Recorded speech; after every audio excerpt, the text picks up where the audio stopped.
Around more that. recent than I thought. Well, they made like 6 shows since, though.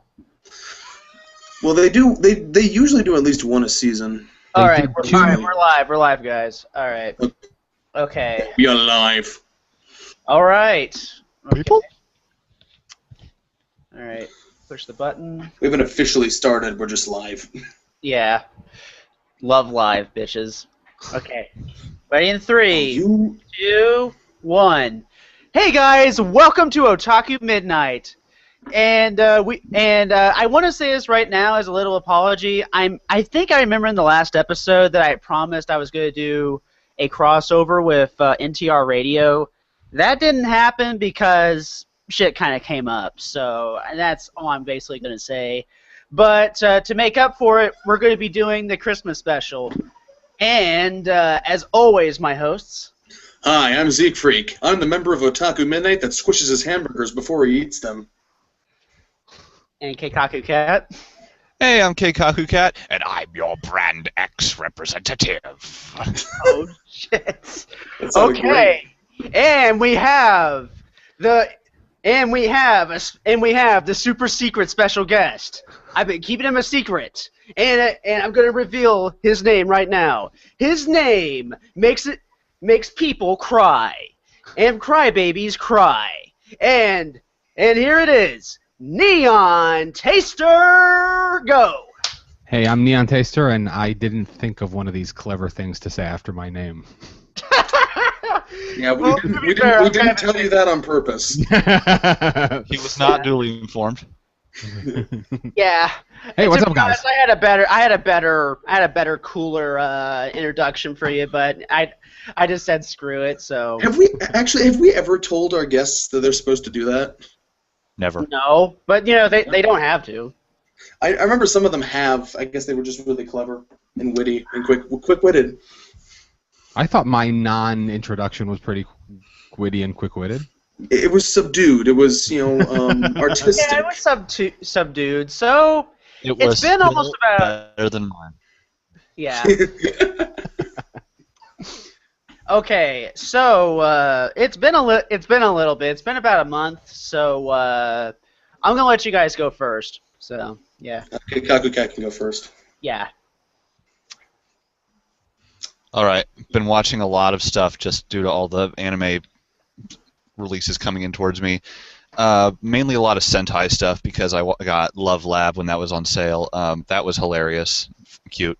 Yu Yu Shiki, same thing, comedy. This Nice. comes out of your butt. I finally got around to watching Clannad, and I watched all of it, including After Story, Hey, what'd you because that's think? what everyone was talking. It was all right and definitely emotionally satisfying. I definitely get what a lot of the problems people had with it. If I hadn't already bought it, I don't know how I would have sat through all the original series. It took a long time for me to like anything at all about it. Yeah, I remember having the same reaction when I first watched it. I was like, this is what people love, and they I said, know. I was "Nah, like, just wait, what's wrong wait with these for it." girls? They're all stupid and look like. I was like, Fuko, do you need to be in like a special school? Because I think something is very seriously wrong with you. You're like 4. Somebody should have got on the Jumpstart bus. Oh, dude. I was suggest. Okay, I wasn't gonna go that. I was suggesting that she. No. I can say that because I rode the Jumpstart bus. All right, Well, I was did, suggesting and I was in special ed, so Yeah. she needs to be microchipped or something because I don't think she's safe out on her own. oh my god. And Again, seeing we're her in the the most ending, correct show. running off to wake that girl up in the woods. Holy God! Yeah, no kidding, man. Yeah. I think there was a reason why I just didn't keep up with it. Because I know I kind of put under the impression that I've seen every bit of Clannad, but actually I've only seen about 10 or so episodes, and I just kind of The truth revealed.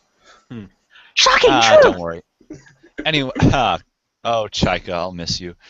I feel bad I didn't get into it, but I might try again with that show. That looks pretty fun. Won't take long. 22 episodes total. Oh yeah. Quick question. Who do you think should be the dub voice of Chaika? That's what I got asked on my page, and I didn't answer because I have no idea. Sentai has a lot of voice actresses, and there are a lot of really good ones, and I don't know which one I would see as the English voice of Chaika. The most common obvious answer would be Monica Rial, but I don't think that's a Chaika voice.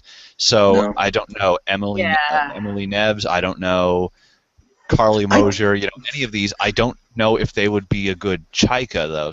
So I can't answer that. I can't think of it. Yeah, Lucy Christian, maybe?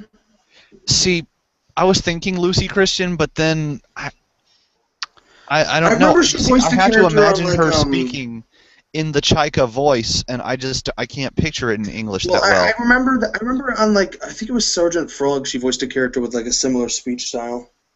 I didn't watch Sergeant Frog, so I wouldn't know. Yeah, same. Yeah. I can't remember.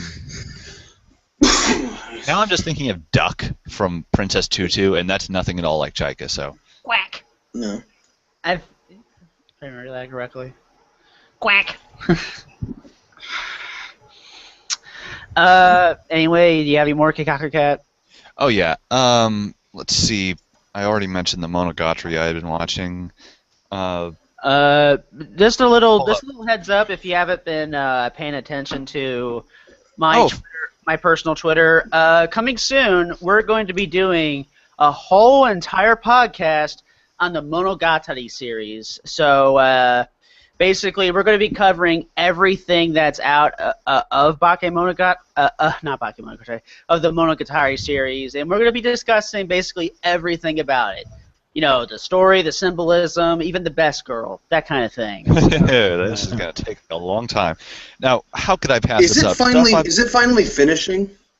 Well, we don't. No, a third season is going to premiere in 2015, so no. The books, however, are finished. They're done. They just got adapted into anime. So yeah, from what I've seen of the books, I'm not reading those books. Anime's better. If it's not Shaft, what's the point? Yeah, I've not seen any of it. My plan was always to, once it's finally finished in anime form, I was going to get into it. Now's a good time. Well, it's not finished yet. Anyway, when anime releases I've been watching, how did I pass that up? Watching more of Kill la Kill. Besides that looking amazing in HD, and even though it always was, I could never really get it to load well enough on Crunchyroll. The dub, when it gets to around episode 14, that I forgot his name. The rich guy who uses money as a weapon, has a grill. My God! His thing.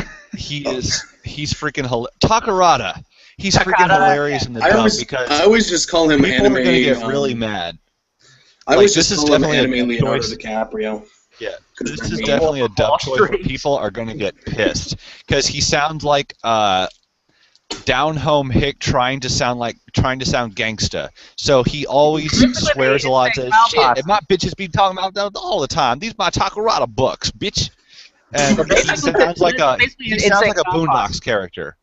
Yeah. Or Insane Clown Posse. Yeah, and it's hilarious. Oh my gosh. Just a little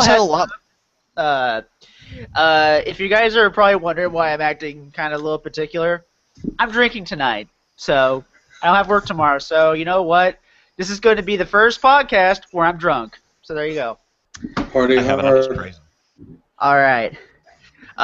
Anyway, do you continue? All right. Another thing is, I mean, I still love all the acting in the dub, but there's a lot more swearing than I thought there would be, just because even around casual things like Ryuko and Nonon throw around the word bitch more than I thought they would. But I like how let's see, Ryuko uses terms like, "Come on, Senkets, let's bust her shit." Yeah.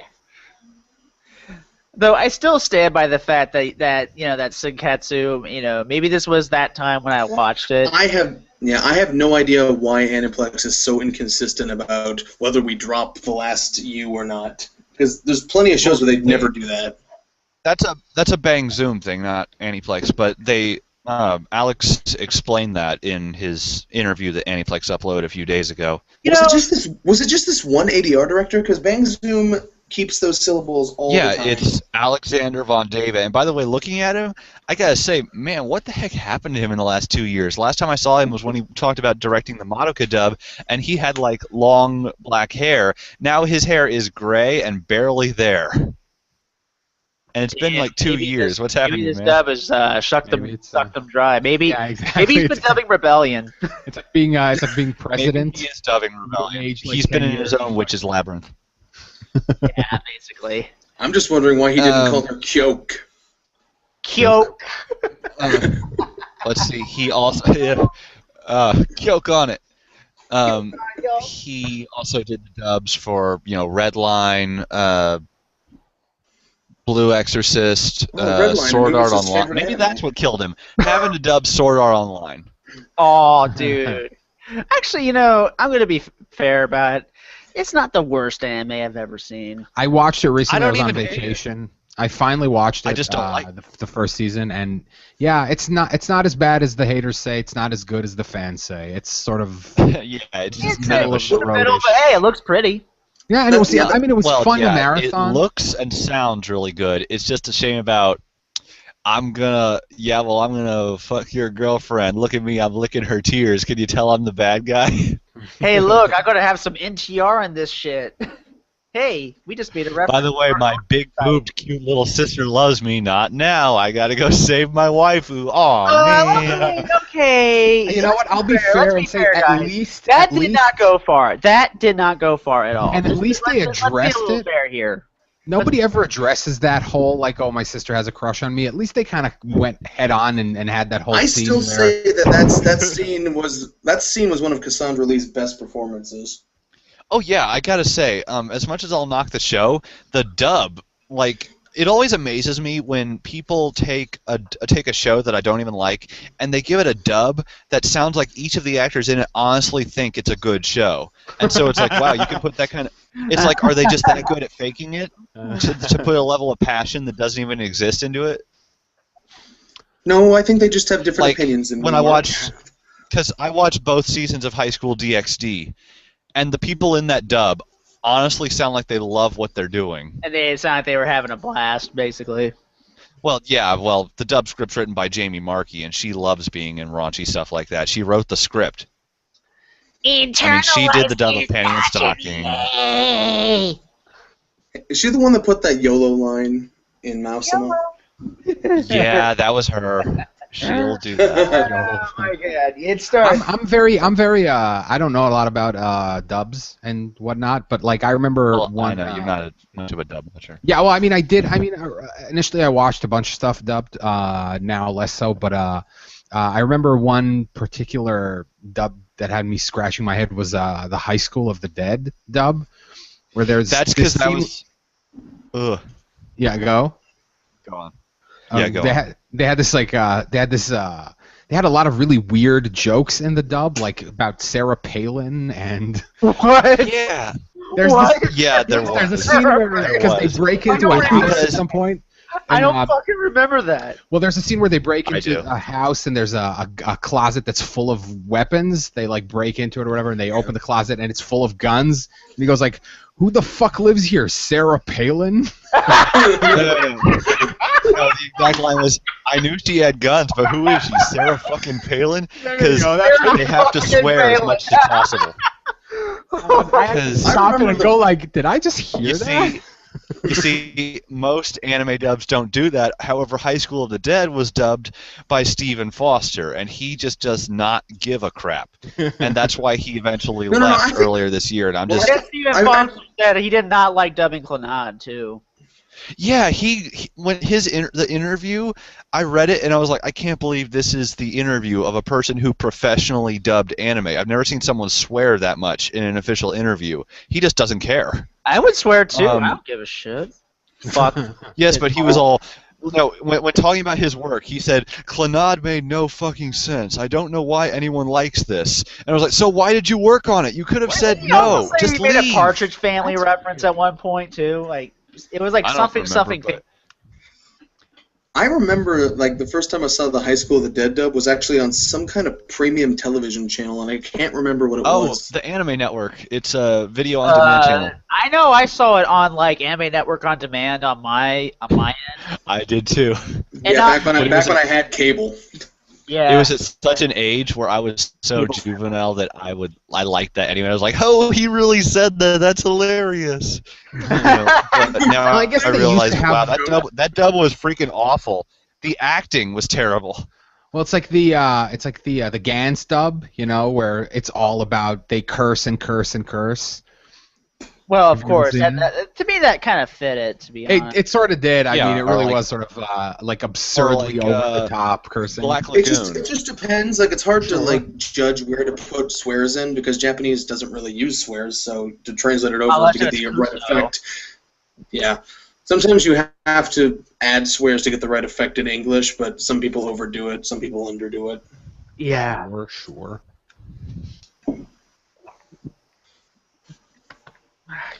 What else have you been up to, Kikaku Cat? I got the Blu-rays for Cowboy Bebop. Oh, I did too. I'm Yeah, gonna be which, getting by those the way, real soon. Everybody bought the Amazon version except me, and I got the record packaging. And then I realized, why did I do this? It won't fit on a shelf. So I just have it on the kickstand in front of my shelf. Kind of display it all elegantly. Yeah, but it looks great in Put it on like a HD. velvet pillow.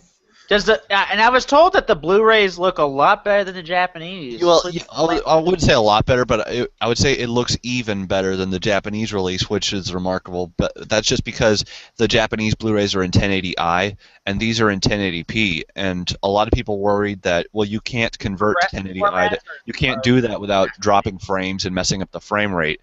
But it turns out the only reason why it was in 1080i in Japan was because of the opening themes animation playing had it played at 30 frames per second, and the scrolling credits across looked smoother at that rate. And if you changed it to 24 frames per second, it would mess it up and make it look more jagged. But Funimation's credits, or just the English credits in general, Cowboy Bebop, don't scroll, so they're just static images during the opening theme, so frame rate didn't matter. So they just converted the whole thing to 1080p, What and there a was nothing weird lost. reason. I know, just the opening theme. So it doesn't scroll like That's the old Bandai. That's such a Japanese type of I know, it's decision like, to make. we want those scrolling words to look as smooth as possible. Change the whole show. Exactly. Yeah. Somebody makes that decision and nobody has the right to like overrule him at all. That's very very You gotta love Japanese. you gotta love Japanese business sometimes. It can be either the worst thing.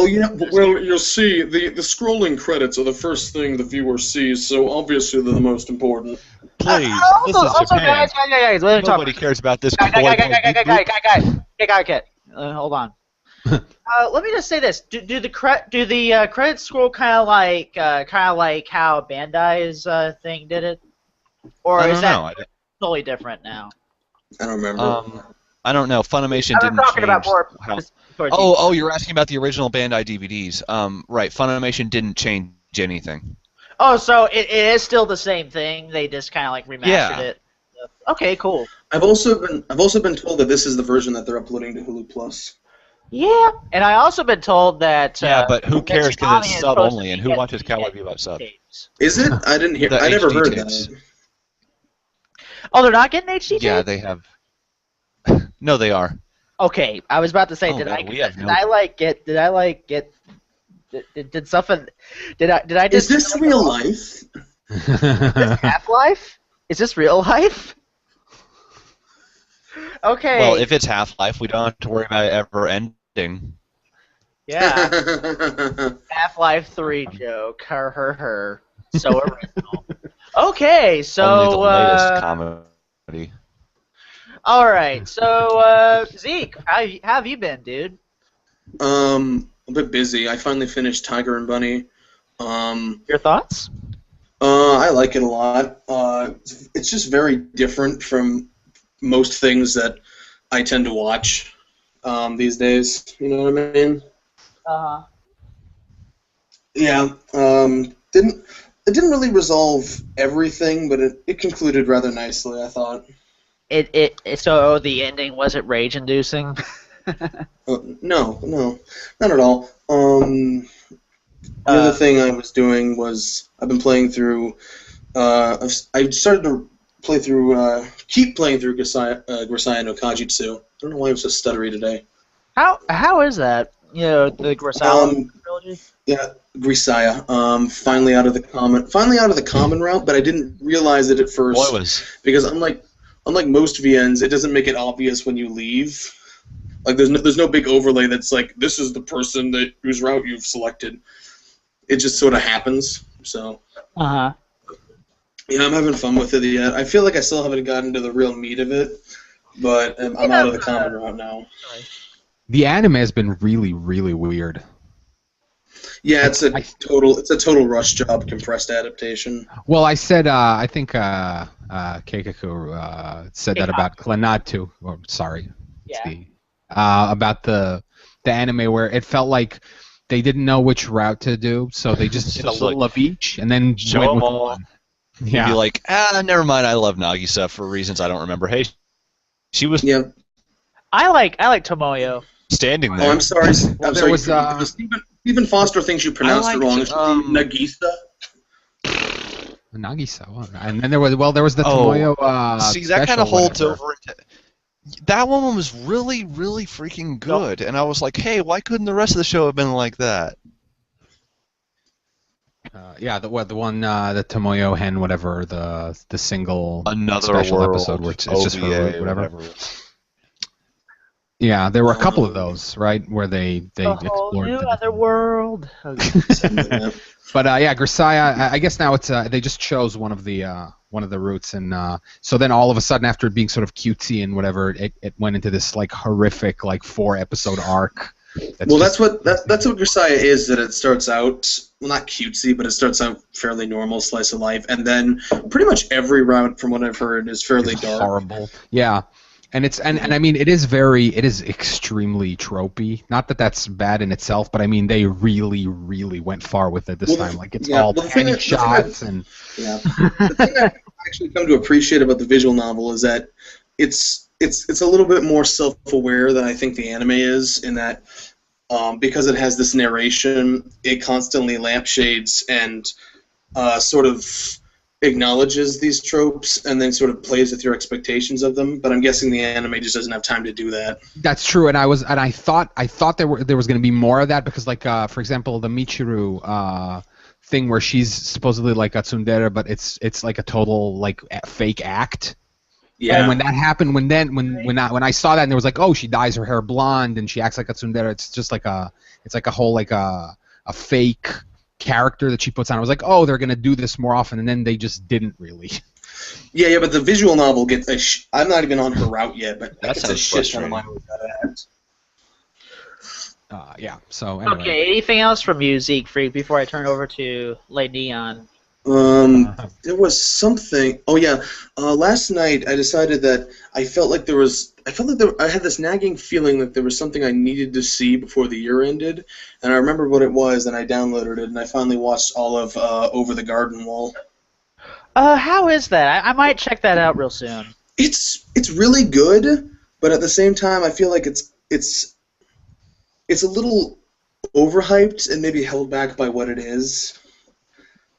Like this be Western animation for kids, that kind of thing. Well, yeah. I mean, I feel like it's really good. I just feel like there was so much more that it could have been, but I feel like it's kind of restrained.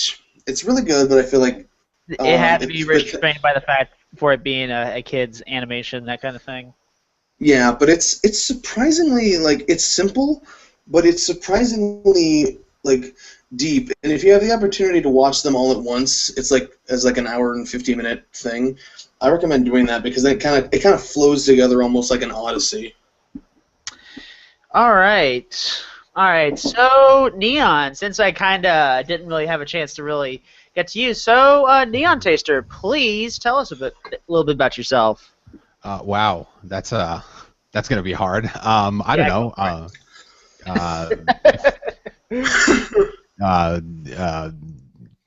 What do you want to know? What have you been doing? Well, I mean, I've mainly been watching a lot of currently airing stuff. Like I said, I watched Sword Art Online recently. I was on vacation, so I had some time to watch some stuff on top of the multitude of like, currently airing shows I watch. So yeah, I watched Sword Art Online, and I'm currently almost done with Escaflowne. Escaflowne? Cool. It's Escaflowne, by the way. Escaflowne, yeah. Sorry. I was gonna say it's Escaflowne. Yeah, whatever. It's funny because I've never podcasted about anime before, so I'm not used to saying the shit out loud. So I'm messing up some of the pronunciations. But yeah, cool. And I cool, bro. had the privilege of going to see Expelled from Paradise. Me too. Let's talk about that. And and by the way, I'm very surprised. Like I'm seeing a lot of good. Like even one of my big arch nemesis reviewed it, and even though me and her never agree on anything, she seemed to like it. Okay, I want to say my thoughts on Expelled from Paradise. Okay, since knows what I'm talking about. Since all of us didn't really see it. I know. Hey, I'm friends with her. I know. That's why. I mean, that's why I wasn't going to go into it. I'm just going to say that. Somebody linked me the. I know. He's talking about Jesu Otaku. I know. Somebody linked me her arch nemesis. Well, I know. Well, one of my because I don't have an arch nemesis. I have like a whole arch nemesis from the center of hell. Hell, you've got a. Okay, I want to say my thoughts. You've got like a mob with pitchforks. Oh yeah, I know. Tell me about it. But yeah, okay. Feelings on Expelled from Paradise. Go. Okay, my thoughts on Expelled from Paradise. I'm going to say this real quickly. Okay, there were some parts I felt that kind of dragged in the middle, but overall, I think I really, I do not regret going to this movie. I mean, I had to kind of travel like about 90 minutes to kind of see this movie, and I saw this with a couple of buddies, and they all pretty much gave it thumbs up. Although they did have some issues with it, of course, after the end, there was a bunch of jokes going like, "Oh, she's 16 because reasons," and all. It's like, hey, did any of your audience kept joking about the fact like, she's 16? Not really. And you know what? I'll be fair. Well, again, we don't want to say too much about it. Yeah. I actually felt like let's try to walk on eggshells with that shit. It's the thing about discussing like plot points in the meta sense is that like there is a reason that she's 16 in it. Yeah, but because then you start going into that shit, because of the gestation period. Well, yeah, but there's even like a level deeper of why. Never mind. I don't want to say too much. But so the question is like, oh, but the person who wrote it could have done something else. So they chose to make her 16. Although again, there's very little like sexual tension. There's none at all, really. There was not even any sexual tension. Yeah, they didn't play it up, so it didn't even seem to matter that much. But yeah, it was very cute. It was, you know what? I had recently watched Elysium and hated it, and I felt like this was like a more clever. Yeah, I felt that this was like a clever, more interesting. Because I was actually looking forward to seeing that when I saw the trailers when I was at Pacific Rim.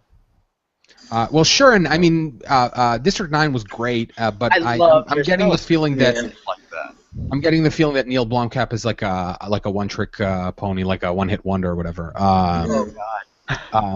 But so yeah, because like that movie was really simplistic, and it was like, oh, rich people versus poor people because reasons. Why can't everybody get the magical medical tech that cures you? Because the money for no reason. They have and even like at the end, I'm gonna spoil it because who gives a shit? They have these like ships full of these like medical bays that can cure every disease, and they just won't give them. Why? Because they're bad rich people. Like the motivations made no sense. At least here there was like everybody had a reason for what they were doing. It wasn't just like, oh, the people in this section are bad because the rich whatever people, that kind of thing. Right. So here it was more like there was actually purpose to the way this world was set up, and I liked it a lot, and I even didn't mind the animation that much. Again, obviously. Okay, I want to say something about the animation real quick, if I may go. Okay, I will say this as someone who feels that I feel a little skeptical about CGI and anime and about all CGI anime. I gotta say this right now. I think Expelled from Paradise kinda broke me of that because in some parts of the movie it made me kind of forget that it was actually 3D CG. Yep. Yeah, they're getting really good. Awesome. And they even had the thing where the director speaks before the movie, and he was all proud of.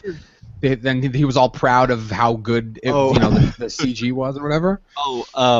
I gotta say, one of the theaters the director went to, one of the nerds in the theater actually spilled Coke on him. Oh, really? Oh, what? Yeah. What? Some rude dude When was this? in the. What was this? It was at the one of the California showings. That's gotta be humiliating, especially for then. This was before he went up on stage, so that guy had to be like, "Oh shit!" My God. That would. Oh. It's like I'd be like, you know what? No movie for you. Cancel it. Tear it down. But yeah, I mean, this is out of here. This seems to be the year where the CG kind of like is starting to break out. You know, like I'm pretty like Knights of Sidonia probably in my top 3 animes of the year, and that was all CG.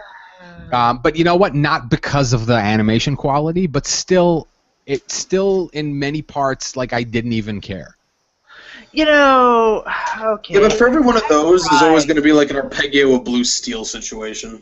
Yeah, well, I mean, that was obviously that was one where I could count like on one hand the amount of scenes where I was like, oh, that was done nicely with the CG. And of course, RWBY, but that's not a Japanese. Well, the problem with Arpeggio of blue steel isn't the fact that it looked CG; it was the fact that it ran at like 15 frames a second. Yeah, it looked like it was running on a PS2 about ready to burst. I'm like, are you okay? Is your rendering hardware just going to burst into flames any moment now? No, see, it's supposed to do that. No, you see, it's an artistic. It gives it a cinematic feel. Yeah, I know. Well, there were, speaking of Knights of Sidonia, there were online. You could get like the 60 frames per second. People ran it through one of those extrapolator programs, whatever, that up it up to 60 FPS, and those were really cool. Especially the space battles made it a lot clearer to see what was going on. 60 frames a second. I'm just saying, Total Biscuit still not happy. It has to be like 400. Well, I mean, he's going to be miserable no matter what. Well, exactly. But yeah, what I mean, especially in that show where there's like tons of particulate and weird tentacles, and it's like the screen's like full of crap. So it's hard if it's a little jumpy. It's hard to tell what's going on. High praise, full of weird tentacles. Well, one day we might do a full podcast on Expelled from Paradise, so we might have to have Neon Taster back just to probably talk about Expelled from Paradise again. It's kind of like it'll probably be like a year because who knows how long it'll take Aniplex to release it. Yeah, good call. I mean, it'll probably be about a year, and I don't know if it'll get dubbed or not. Maybe not, but it'll probably cost like $60. It seems like a good contender to get dubbed, though. Like it's a nice story. This is Toonami written all over it. And I feel like how popular it is, though, because I mean, even something like, well, I didn't want to mention. Oh, even Nisekoi didn't get dubbed, and then I was like, wait a minute, who the hell are these people buying Nisekoi? Yeah. I know, man. Actually, what a disappointment. I've heard that a lot of people are buying it. I just don't think those people care. I was so surprised. I was like, Bamboo, you like this? And then I see my other friend, I'm like, oh, you like this too? And I was like, well, okay. Excuse me while I feel a little superior. I can't. This happens with everything that you don't like, Kikaku Cat, where you're just like, I can't believe people like this. I can't. Continues to watch No Game, No Life. Yes, clearly I have the best taste. Well, I mean, that show is awesome. You liked it, and then there's someone else out there going like, I can't believe Kikaku Cat likes that show. Well, I mean, in fairness, the problem with Nisekoi is that it never pays off ever, ever, ever. Like Okay. Let's talk about that in the second segment. All right. For now, let's. Okay. All right. Neon, you got anything else besides Expelled from Paradise? Wrap it up. No, not really. I mean, that was basically it. Like I said, I watched a ton of new anime this year. Mostly, like I've slowly got sucked into watching mostly new stuff, and then occasionally sticking in a new show. Like I'm gonna watch. I gotta watch Do Ra Ra Ra Ra Ra Ra Ra again before the second season airs, and also Fafner because I'm one of the 5 people who watched the first season of that show. I gotta say, did you not put that on the soundboard yet? I gave you that file. I do, but my laptop's being but not my laptop. My tablet's being kind of a shit right now. Okay, So. I'll have to improvise it then. I see you want to watch.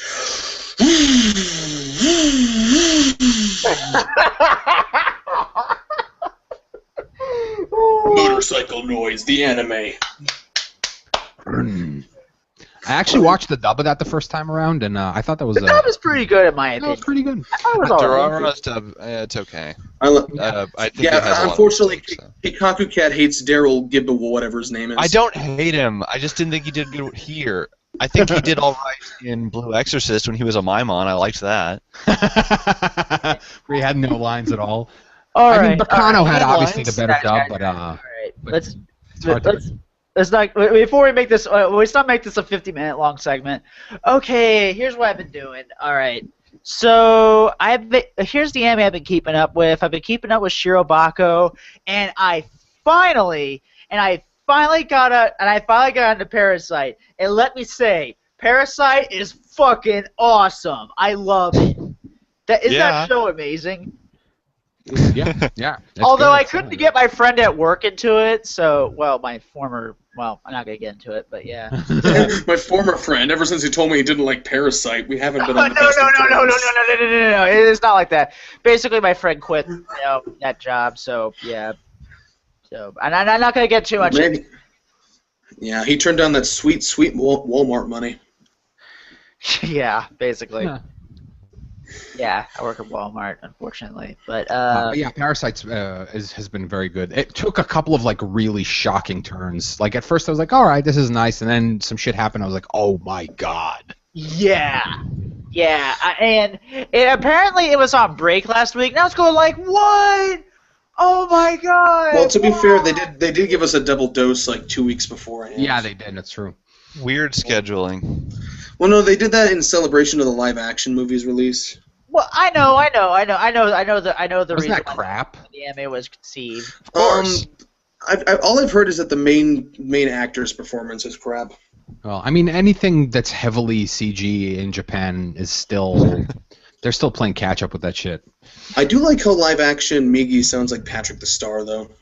Here's really? one thing I just gotta say about Japanese CG. They just don't have Hollywood money. That's Yeah. as VZ would say, Hollywood money. Which, by the way, the interesting thing is, wasn't the meme about CG is, oh, it's cheaper than doing practical effects and stuff, and now movies cost like, $250 million and they're all CG, and now actually using props has become cheaper. Well, exactly, because the thing about That's why Star Wars movies are being done that way. It's too expensive to do it all CG. Once you get to a certain level, the budgets just become exponentially bloated. Because it's like a billion man hours. Because you got to have these like render farms that are supercomputer render farms to do all this crap. Yeah, I know. It's like leagues beyond our technology. Yeah. Because it's Hollywood. Our commoner technology. So Where just we stick to can't anime in Japan. dunk all I our think that's servers in better. liquid cooling. Just take all that money and make a good anime. Yeah, exactly. But yeah. All right. So, and here's some other things that have been going off me. I'm just gonna give you the Cliff's Notes version. Okay, I got my twin Famicom, which I don't really have here, so I can show you guys on the camera. But Picture couldn't happen. yeah, basically, here's what I did. I got a twin Famicom recently, and I fixed the disk drive, and I feel so proud. And yeah, and let me tell you, this is the first time I've ever worked with something that's really mechanical. And let me just say, I feel real happy that I got it working after like 4 days of cussing at it. And okay, and another thing that's been going on with me. Okay, shit. I started to. Okay. You get drunk, you gotta write. You gotta make notes if you're gonna drink. Yeah, that's true. Well, let me think. Okay, Shit. Okay, there were some other things I wanted to say. All right, the thing I didn't really keep up with as much is I might catch up with Fate Stay Night Unlimited Blade Works, which I've Unlimited heard budget works. is getting like, balls. It's good. I mean, I don't think I liked last week's episode that much, but I don't want to sound like I'm knocking anything against the show because it's still, even at its worst, My the God, show Otaku is hates bad. Fate Stay Night. Yeah. No, Headline. it's cool and good now. I just don't like the original VN. This just in: Keikaku Cat hates Fate Stay Night. More at 11. Okay, all right. Oh no, they're gonna call I'm gonna be making they're an gonna send the announcement. dick worms after me. Dick wolves. Dick worms. Oh. Macho dick worms. Yes, they honestly brought back the dick worms, I played bass for Dick Worms.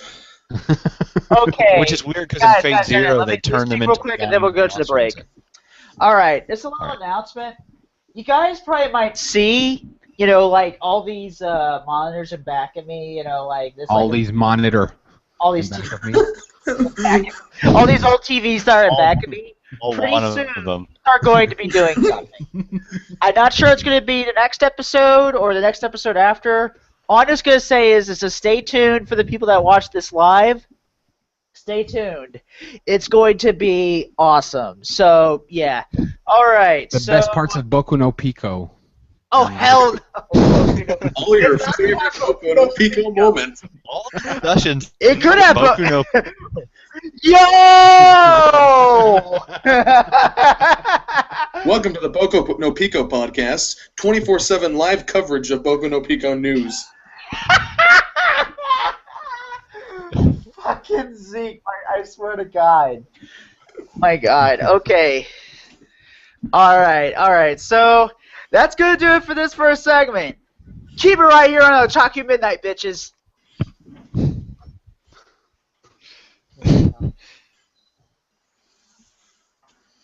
I guess we'll have to do, if we're going to do news, we'll do it in third segment. Oh, I guess shit, I forgot. we I'm just sorry. keep stumbling over Well, our it's okay. words We- and let's- interrupting it's each been- other. It's been a while, and it was a fun conversation, so... I know that there was another show I watched or something that I forgot to mention. You might mention that real quick before we get to the I second think we're topic. still live now. Well, Yeah, we were just- I don't we care. kind of do this like quick NTR radio, so.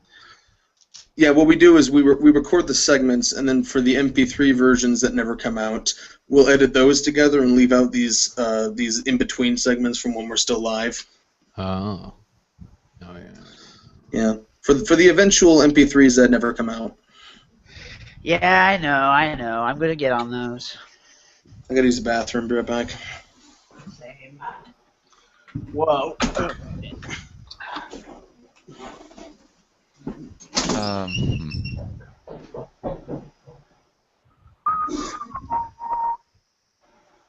Oh no!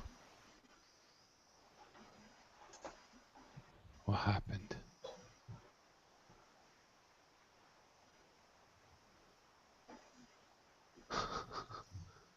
Oh, Firefox crashed. What's going on here? Okay. Yeah, wait, the window that I'm. Oh, that's it. I think you're home. Oh, wait. Now there's two of you. Okay, now I'm back. Did it work? There's two instances of you in the chat. Yeah, I hear you. Oh my God! My cloning worked. How does this happen? There's two of me.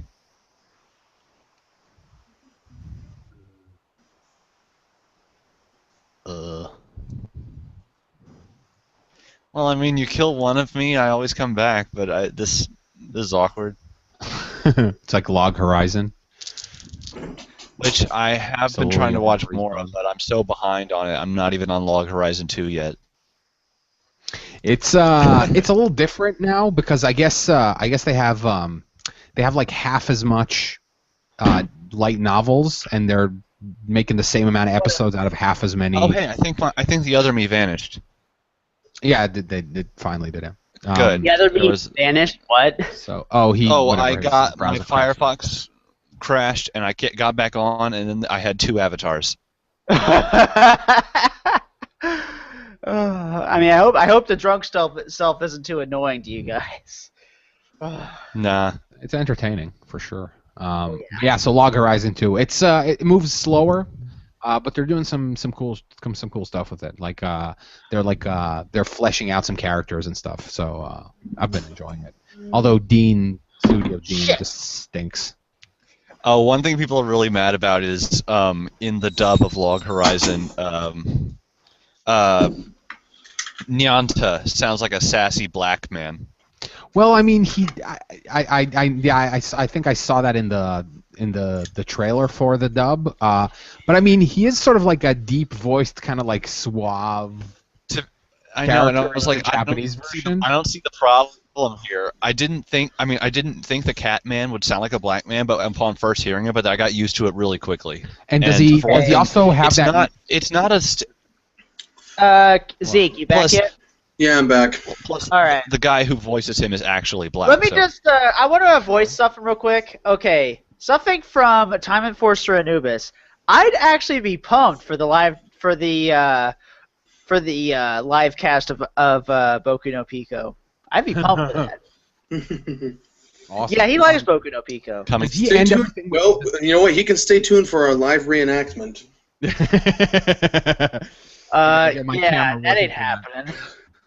happening. Does the Nyanta dub does he end everything with like a meow? Not really, no.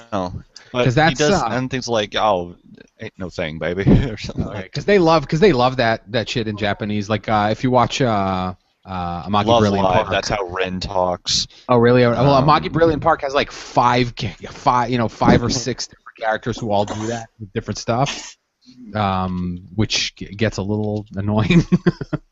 Even though that show is just awesome.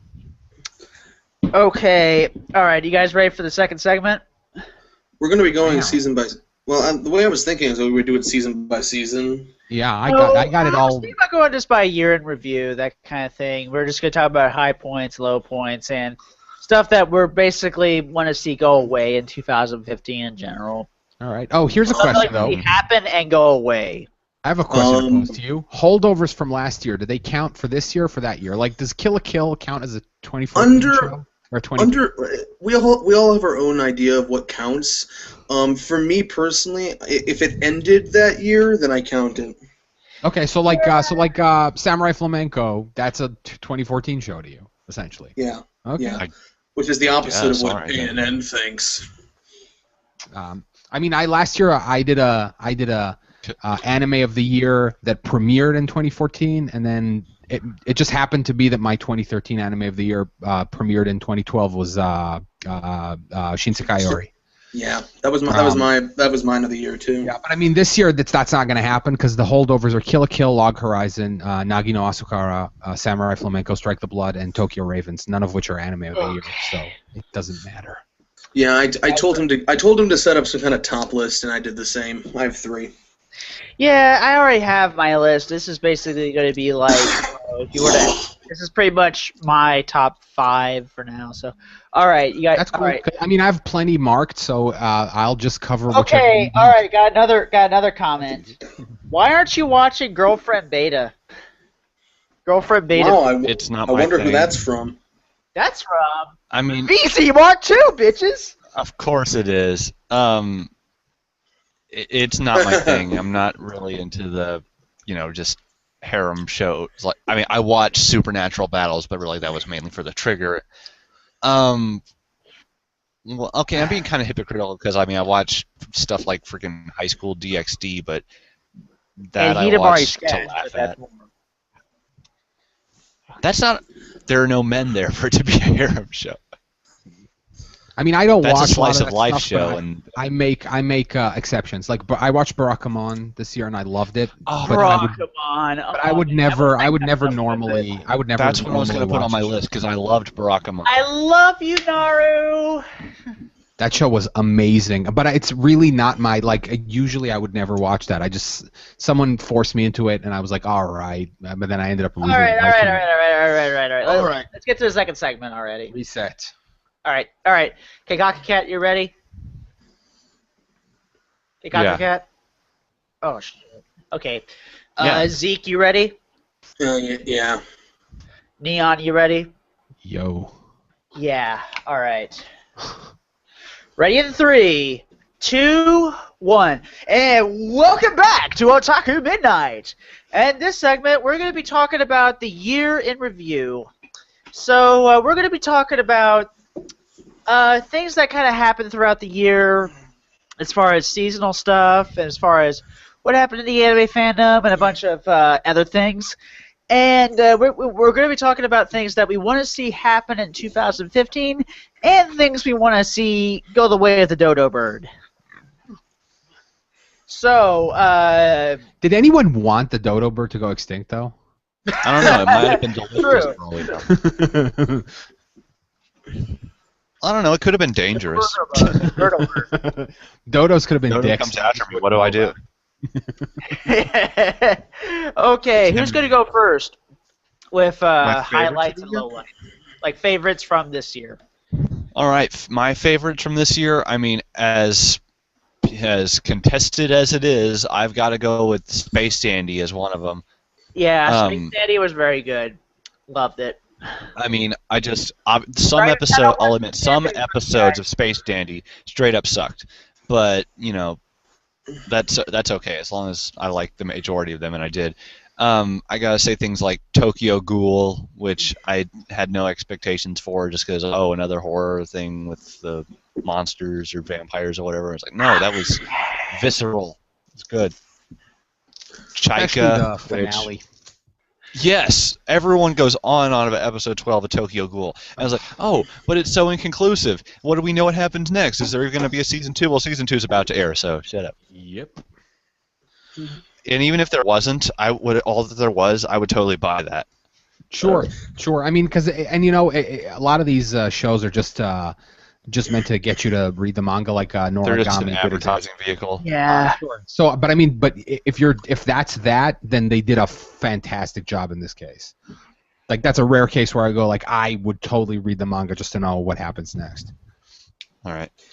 I think I'm the which only we one on won't this actually cast know who- because Route A Yeah, is I an know. anime original. Right, and now I know they brought the mangaka in and they're going to change everything, so whatever. Well, because he apparently hated season 1. Yeah, that's what I've heard too. They're going to go like, no, fuck you guys. This is how you do it. So what is it going to be called? No, let me come in and fix your mess. A second thing that's going to be called like Oh God. Tokyo Ghoul, Hope. like Tokyo Ghoul Resident, Dash. like that Tokyo Tokyo Ghoul Ghoul Brotherhood. Dash, whatever. No, didn't they already have the name for it, and it's something like completely that's impossible to pronounce? I believe so. Square root of A. Yeah. Oh, there you go. You're No, laughing, but that's actually the real thing. It is square root of A. Good call. They have the worst sequel names ever. Cool Crystal. It's like Gintama dash colon question Hey, mark. how about Well, no, it's like those shows that like they College Liner differentiate Prison seasons. 2Y? Yeah. but Actually, it's 2Y Part 1. That's like it's Why like part beta. it's like those shows that designate different seasons by how many exclamation points they have at the end. There you go. Like That's working, a like example. working, like working. Yeah, or working, working, and working. The funny thing is And working Dog time. Dog Days doesn't even use exclamation points. They use like Dog apostrophes. days, like Doge Yeah, I Day. think Gintama did that too, like apostrophe something. Okay. All right, next. All right. So what are your? All right. So, hey, Cockercat. Any highlights or lowlights from this year? Like, Mushishi would. I think I'm the only one on this cast who watches Mushishi, but I don't know Yeah, how the show like Mushishi. continues to get better. I wanted to catch up with the friend. That was his live reenactment of him watching Mushishi. I wanted to catch up with the first season before the second aired. I just didn't go around to it, and I've said this before, but I feel really bad because I stopped watching Mushishi, and then I started watching Data Live, and then I actually finished Data Live, but not Mushishi. Data Live. Okay, I want to say this right now. I might check out Data Live, and I'm those people that want to check it out because of that one girl. I've said this before. I'll say it again. If you're going to watch Data Life for Kurumi, then you're going to be disappointed. Ooh, okay, spoil it. Mildly spoil why. Because she's not in it a whole lot. Really? Yeah. Well, what's the point? Is she the one with the heterochromia? Is that Kurumi? Is that She's the one with the fucking clock for an eye. Yeah, Clock for an Eye. I dropped that show like after I think 2 episodes, the first season. I was just like, Yeah, really, he has to date them or the world gets destroyed. I can't. I mean, I'm willing to go pretty far. I with know. I was just vanilla like, anime okay, I don't have content. time for this. Even I have my limits. I didn't think it was.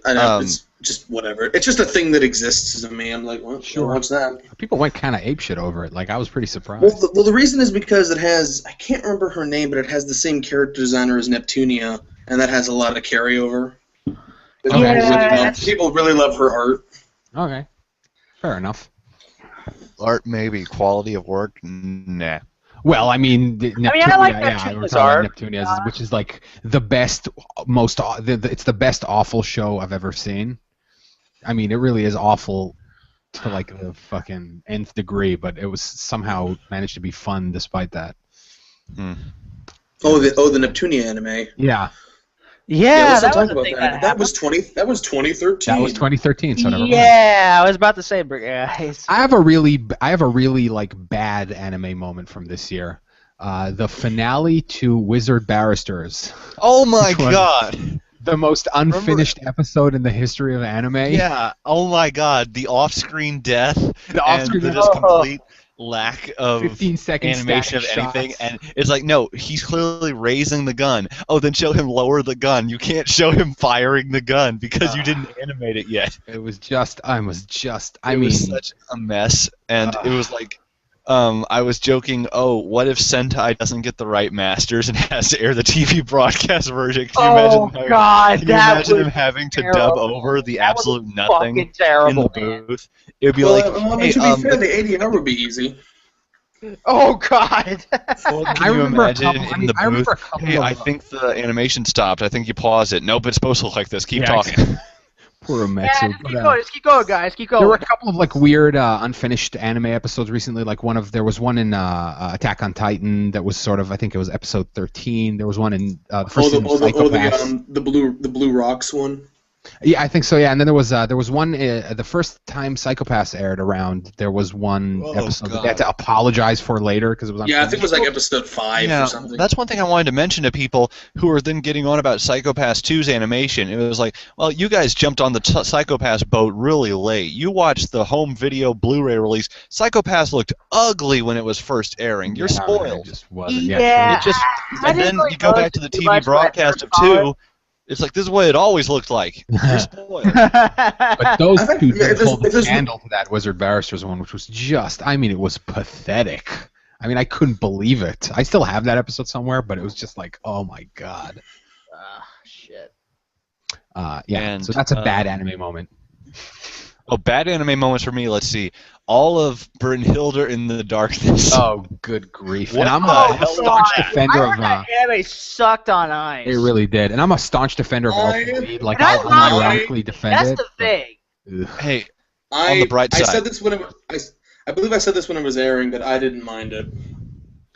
I was gonna say, on the bright side, something good that came of this. I was never a fan of Elfen Lied, but at least that made me like Elfen Lied more in comparison, because Elfen Lied wasn't Yeah, I damn love ugly it. to look at. I still love it. Yeah, I do. Elfen unironically Lied love at it. least had.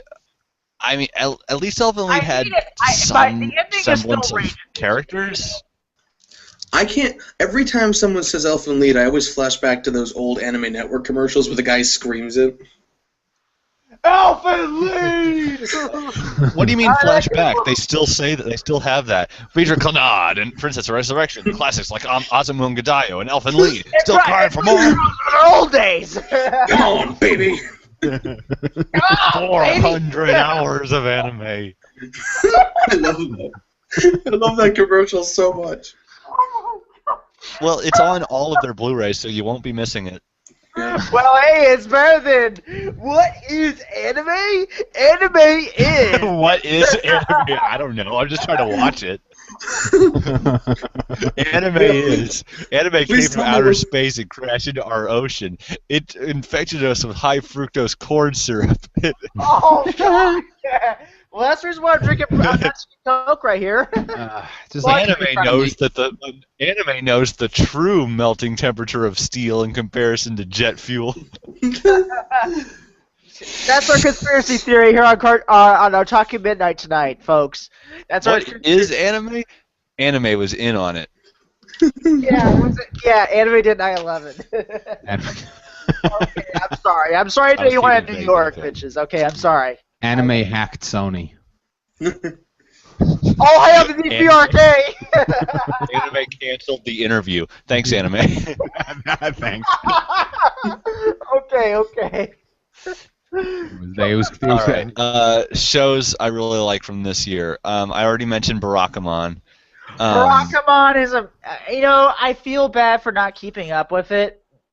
Oddly enough, And I'm going to say it right now. And Otaku Anthony's going to say it with me now. I love you, Naru. Yeah, and I mean, the VA who did her voice work Yeah, is she like was an actual 8 kid. years old or whatever. Unbelievable, really good show. Yeah. See this is I mean I may not have finished it, but here's my Cube the Third seal of approval right here. So there you go. Should be the third approved. one show I don't know why I couldn't get into because it's something I expected to really like, and so many people on Twitter like it. Monthly Girls Nozaki-kun, and I was just like, I wonder why I can't get into this.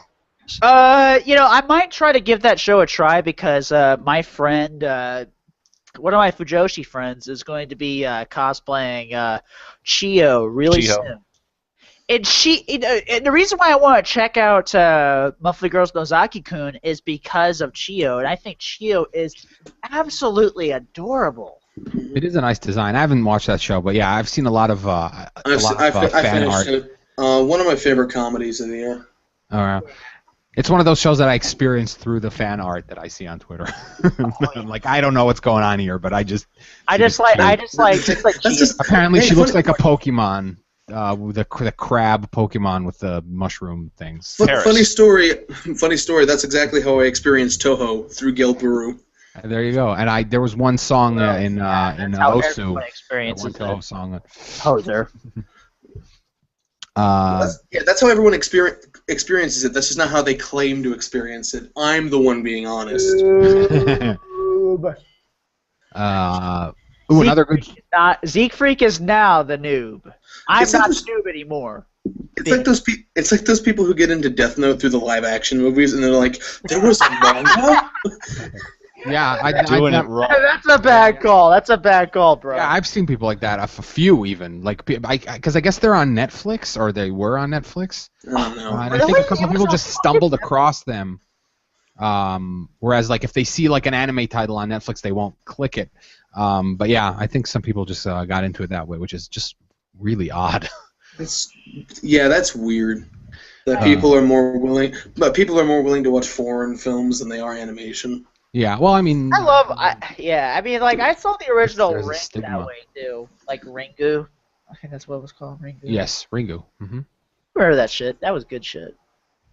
Another good show, Sabagebu. I know that Kikaku Cat didn't I get should have used, but I watched know more. I dropped it. Me too, Really? and I guess Wow, I shouldn't have. you guys.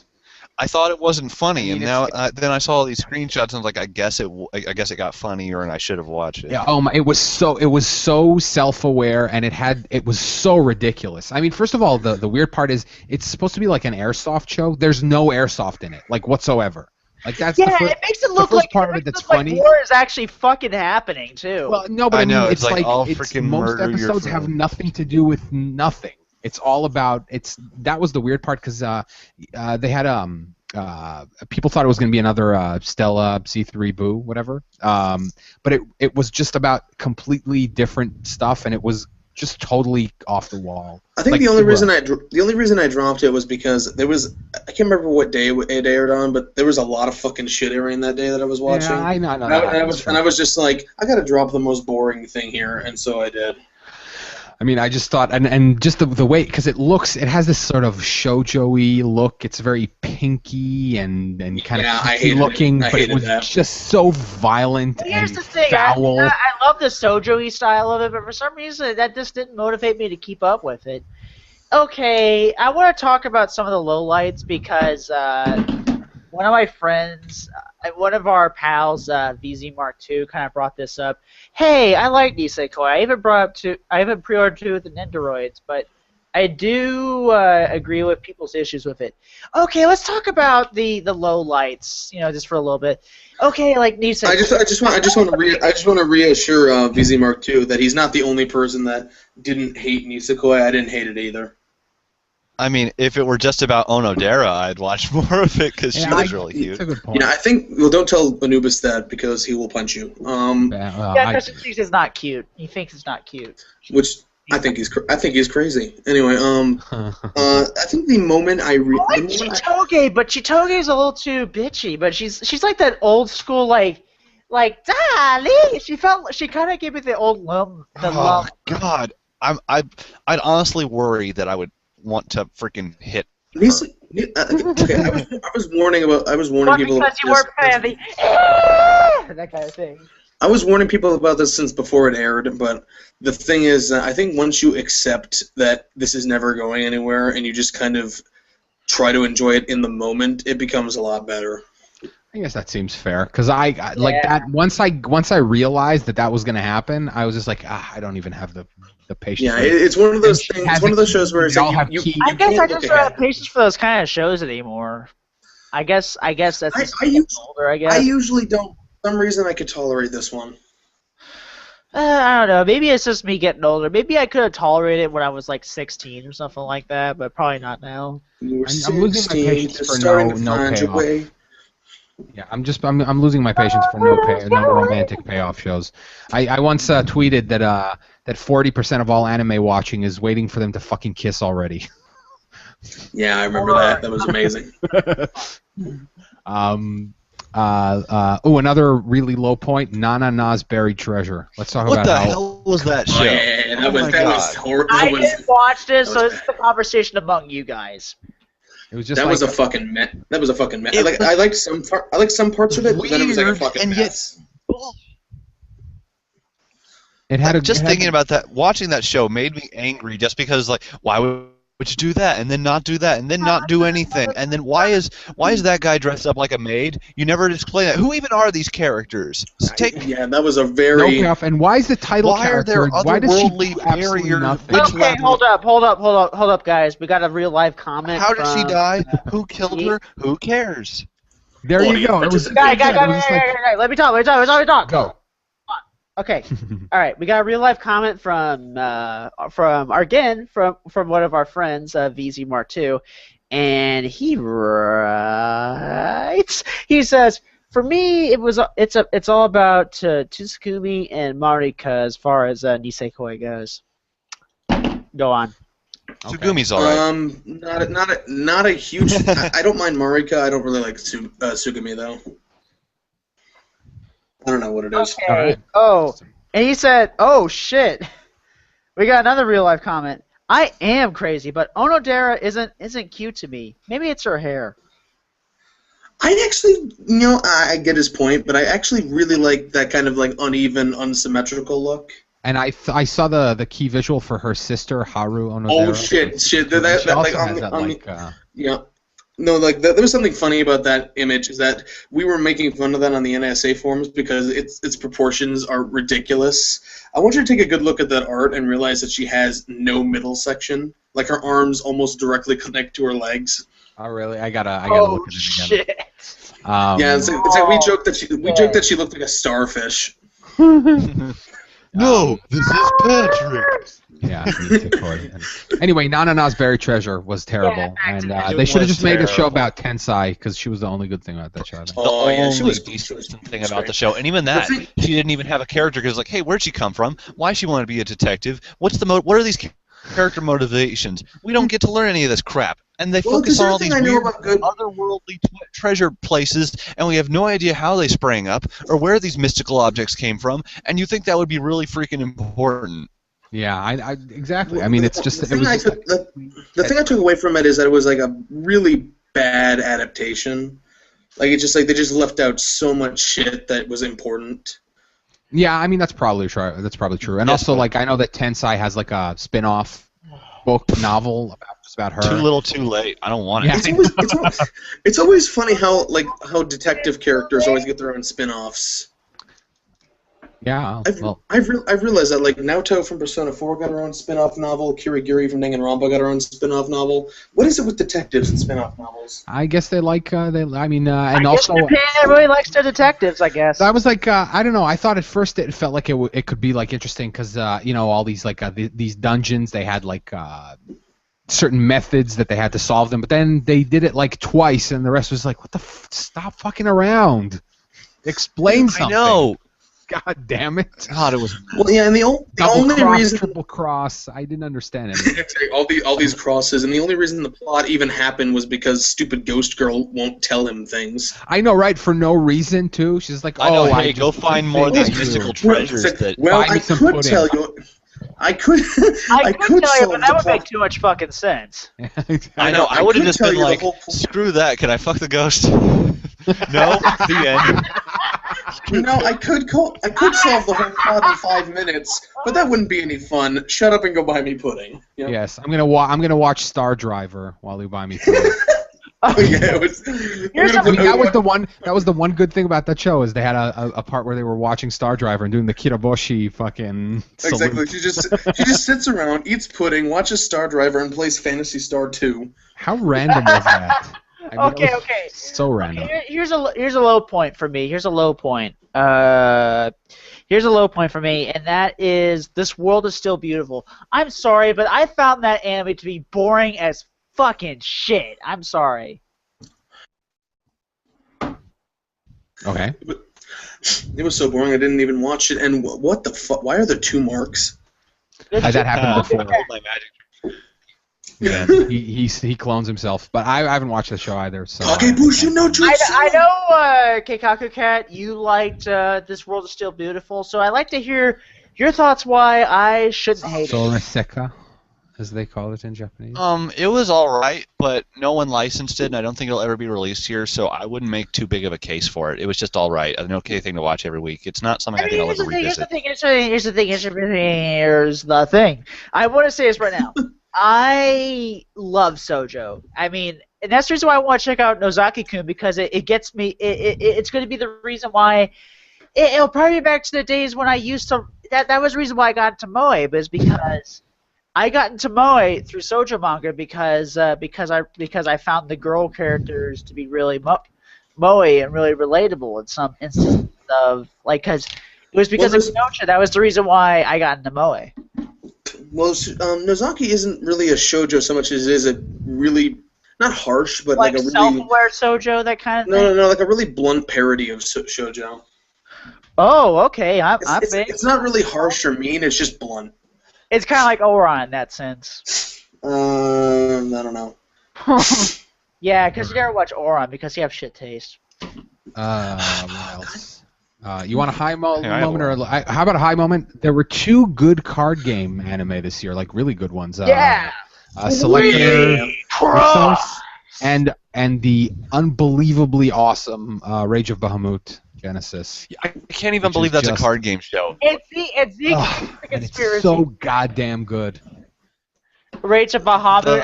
I still laugh that Zeke thinks it's a conspiracy against him because he thinks it's not that. It is. There's no way this show is as good as people say it is. It's a huge conspiracy against me to watch something. Oh, you stupid. haven't watched it yet? Bro, No, it's based on a fucking mobile browser game. Why would I watch it? That's You have no idea. I'm telling you, it almost has a Disney adventure. It's epic Pirates of the quality. Caribbean, but Pirates better. of the Caribbean, that kind of thing. I'll be right back. And it's it has this mishmash of mythology in it. It's like Greek mythology mashed together with Christian mythology. I was gonna say, how was the Archangel Michael there and God exists, but then And Bacchus is awesome, but he hasn't shown any divine power. So I'm like, how are you even a god? You just look like a Well, drunk he did. dude. I mean, this episode had. I said that I tweeted this yesterday. Like the latest episode had the god Bacchus riding on a giant duck, fighting demon Joan of Arc on a stone griffin, because anime. Yes. It was one of those crazy. But I'm telling duck you, it's is just the a talking inflating duck with That a duck. zombie witch, zombie Miyuki girl. Suzuhiro I mean, voice. every anime season has to have a zombie girl, but she's the zombie girl of the year. And it's just a joy. I love how even though she's got this little girl bottle, she talks about how she hates young whippersnappers these days because she's actually like really old somehow. Because before she was a zombie, she was a witch, and she lived for hundreds of years. She's like 200 years old or whatever. I know it's so absurd, but like in an awesome way. It's this I know, and crazy mythical world. I never refer to the characters by their real names because I call Rita the cute zombie girl. I call Favaro Anime Elmo. Okay, I everybody, where are you guys I at? call Kaiser Spanish Dandy. They're Spanish still trying is great. Okay, where are you guys at again? Where are you guys at? Still Rage of Bahamut. Bahamut. Okay, still have. Joan of Arc is like Saber. It's kind of like Saber meets I don't know what. It's just crazy good. Yeah. Oh, VZ mentioned that low point of the year for him was Wake Up Girls, which I did watch all the way through, and I kept defending when I was ultimately like, Okay, you know what, this show's butt ugly. I loved Wake Up Girls. I think that show is kind of like, to me, it kind of reminds me of anime Dream Girls almost. If you guys have ever seen Dream Girls, I'm probably the only one in this chat that probably knows about Dream Girls. No, I know about it. I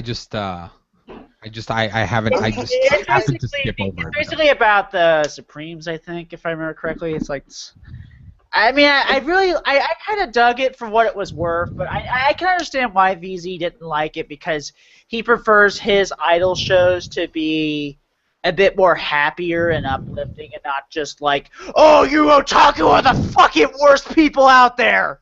That kind of. except for the one guy in the crowd, he was the best.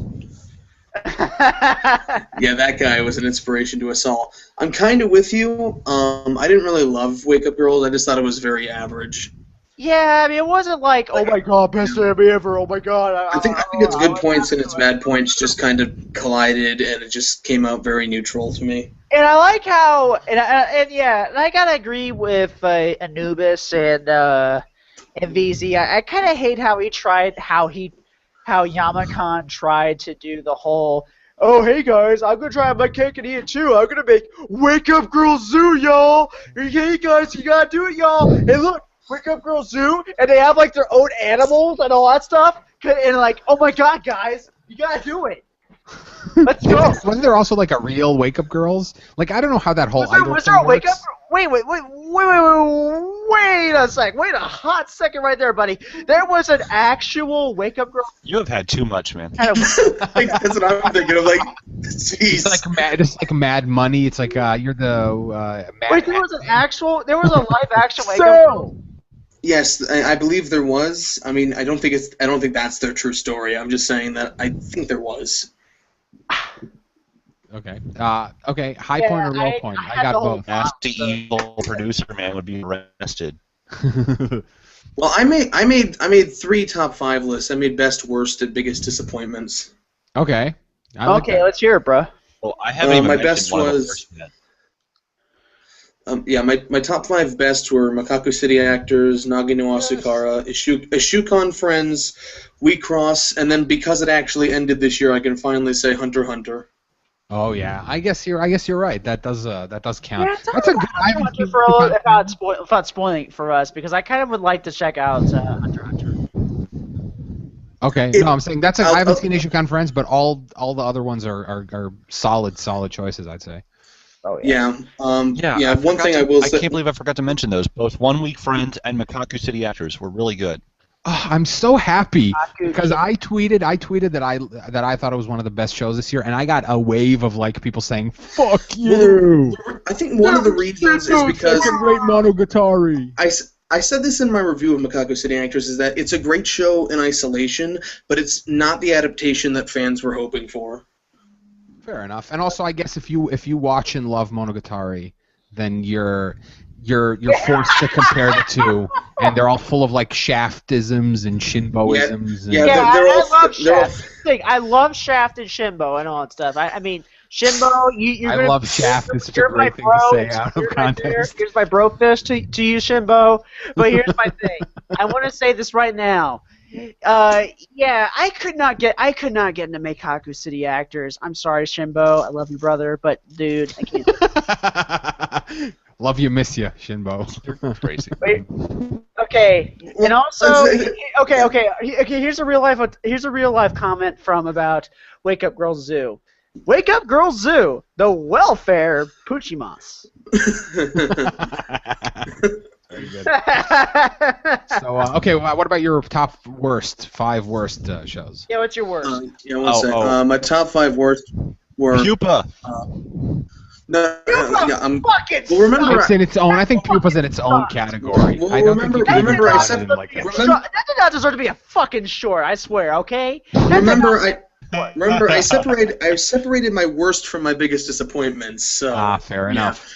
Yeah, my top 5 worst of 2014 were Seikoku no Dragonar, Witchcraft Works, Alharu Ride, Zex Ignition, and Wizard Barristers.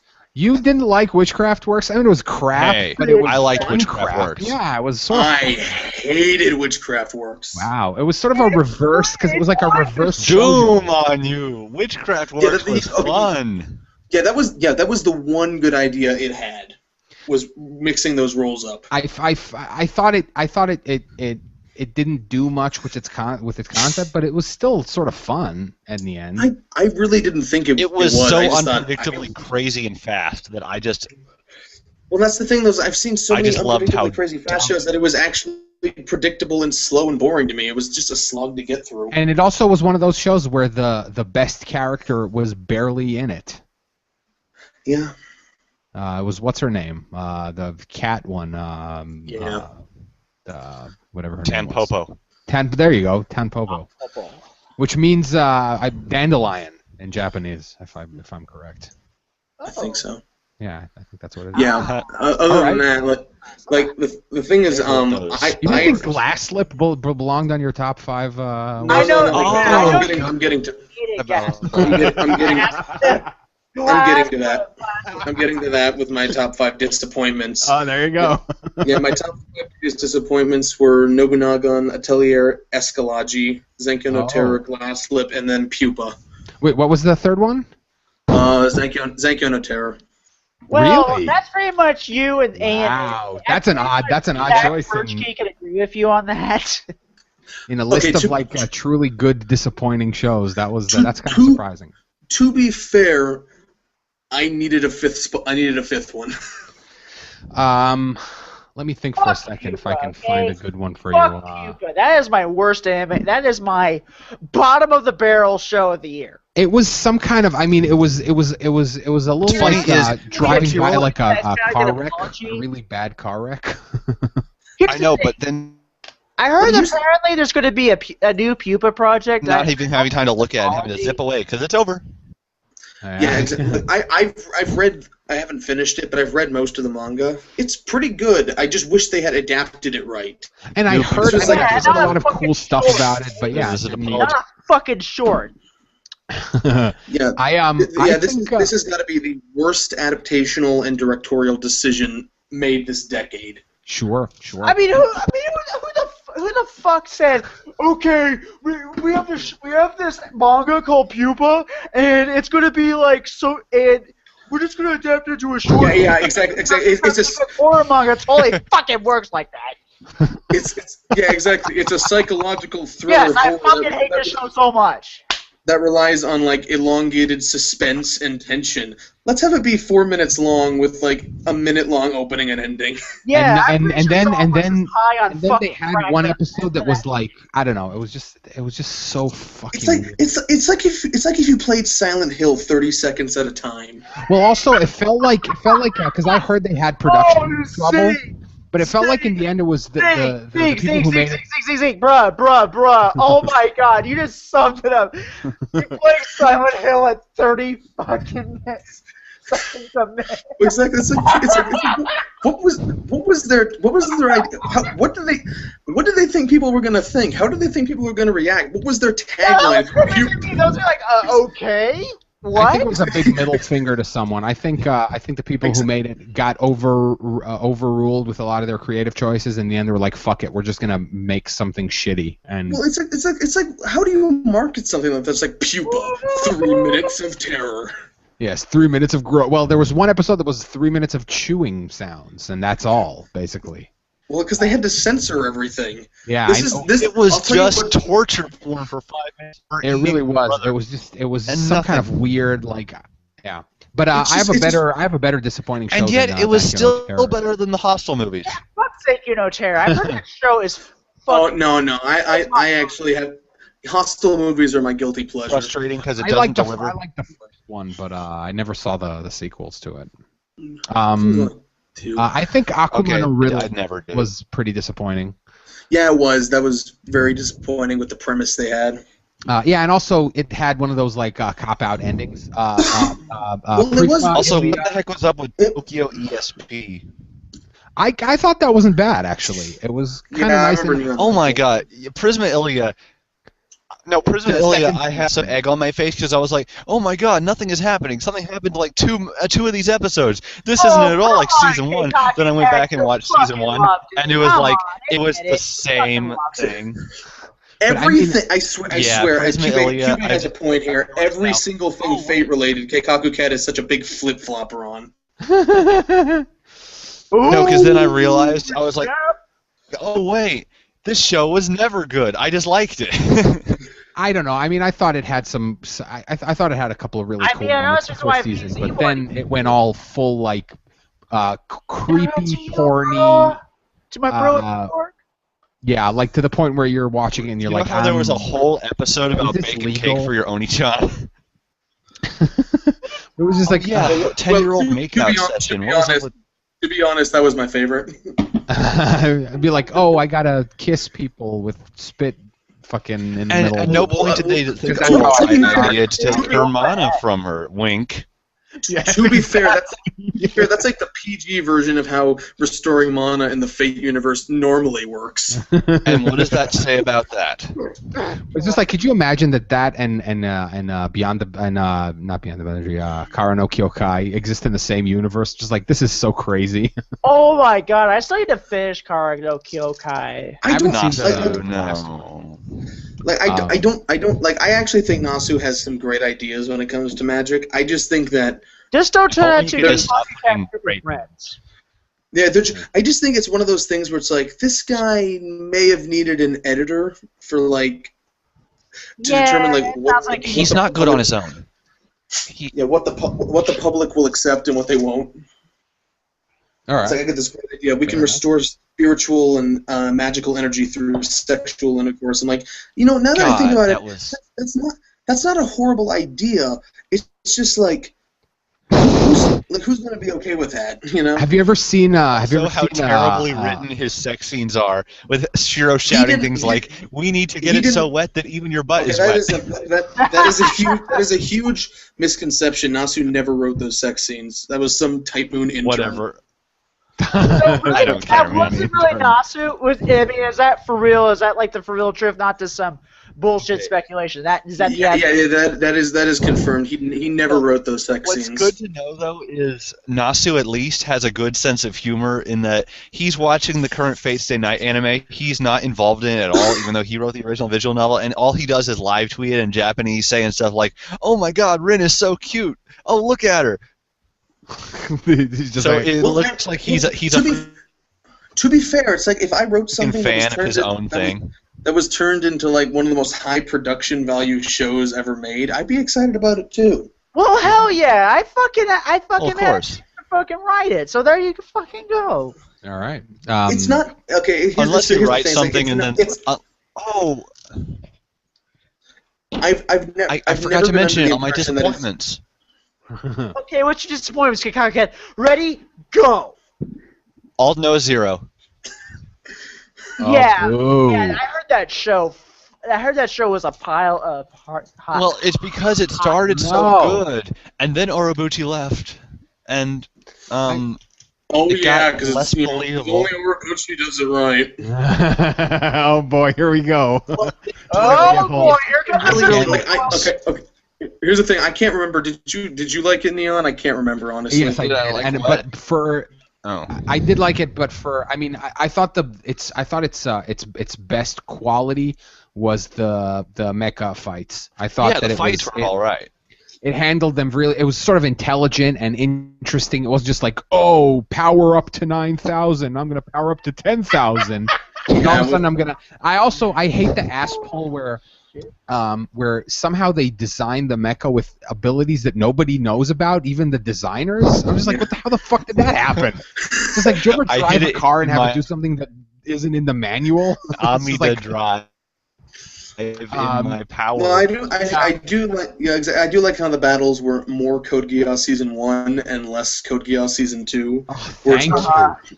It's more tactical and not just like a tug of war with different upgrades. Well, and also, it was like they were clearly sort of outmatched, but the point was like the Martians in their Alpha Drive mecha, they were like overly confident because they had such technological superiority that they got like embarrassed by someone who had tactical ability, which is kind of like real worldy. That's happened like in real wars and shit. Well, yeah, because like everything they use has some kind of exploitable weakness, and I like that. Sure. Like he can't fire without lowering a portion of his shield or something like that. Like I thought that was really cool.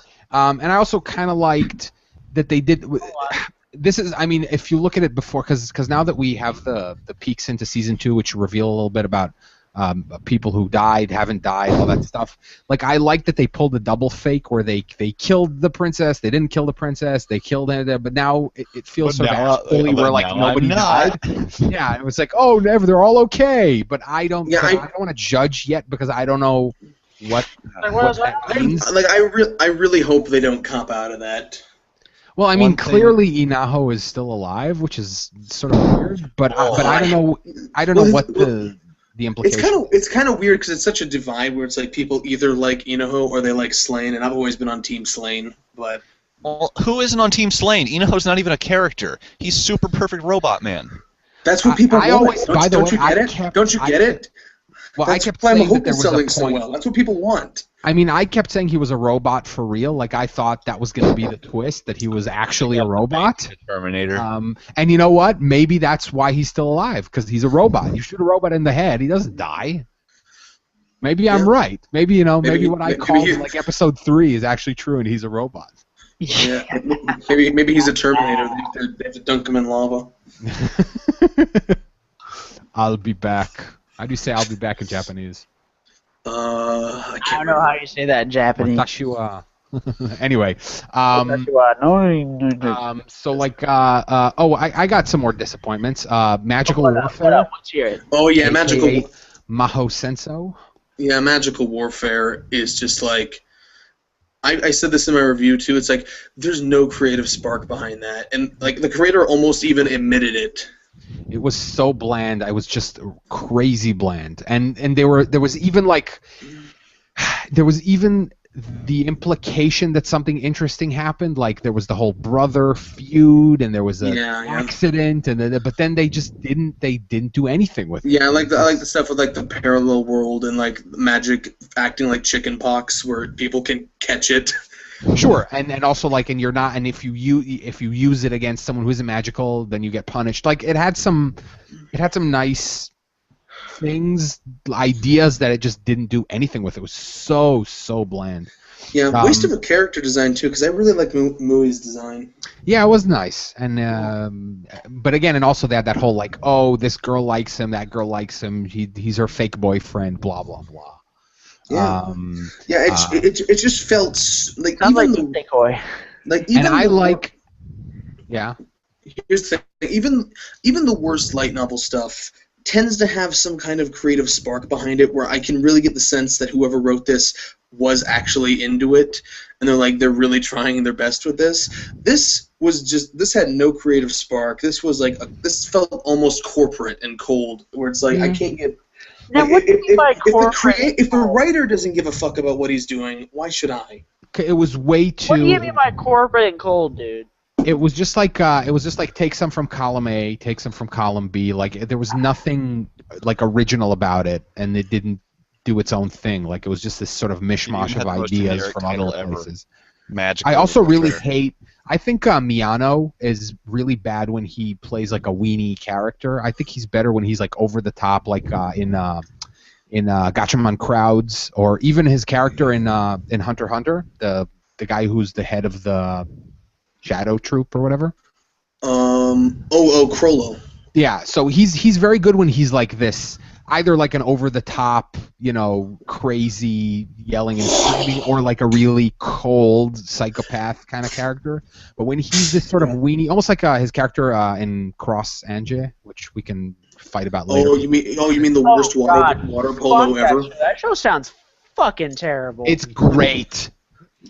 I can't. It is. I'm gonna unironically say that it's I mean, it's bad, but in a fantastically entertaining way. Don't listen to him. The way it mistreats the fine grand sport of water polo is inexcusable. You know what? It's funny. There was I actually wrote an Anime Maru post about that exact topic, about how that's why I said that. Oh, okay, thanks. Yeah, we can plug that, by the way. Me and Neon Taste are both right for Anime Maru. Yes.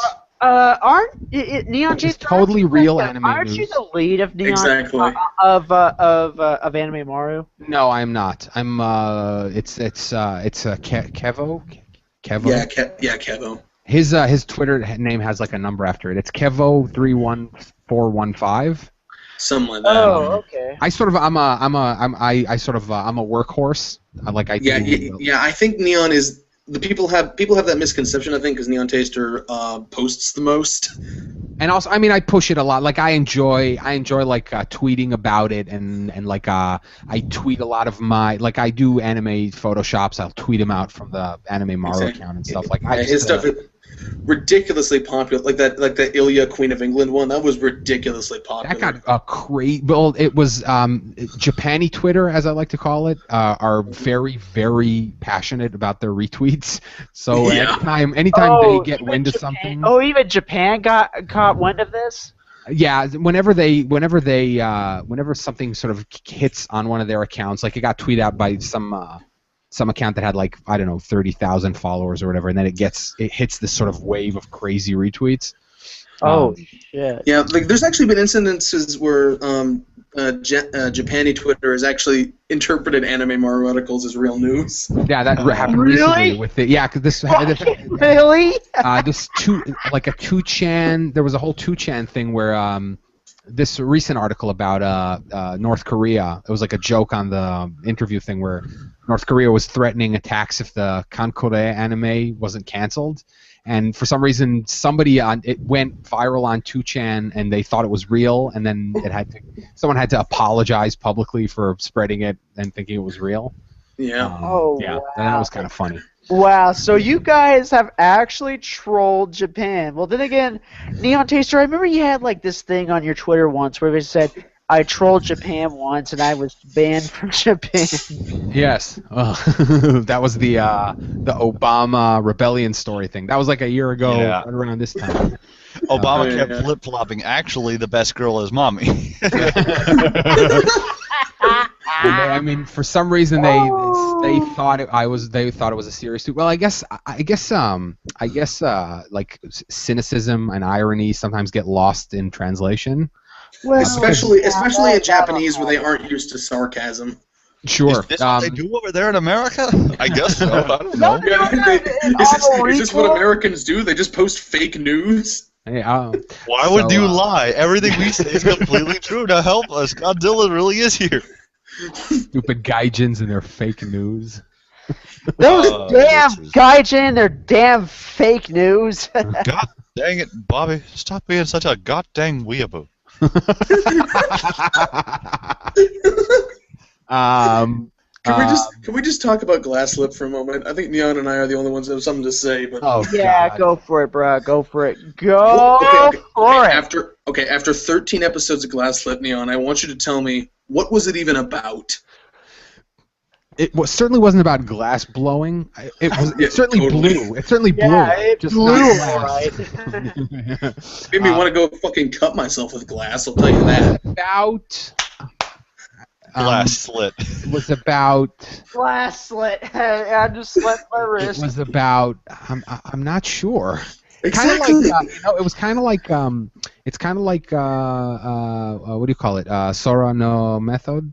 Celestial Okay, Method or yeah. I was whatever? gonna say that too. Sora no Method is kind of a mess, but Sora no Method at least has some vague idea of a plot.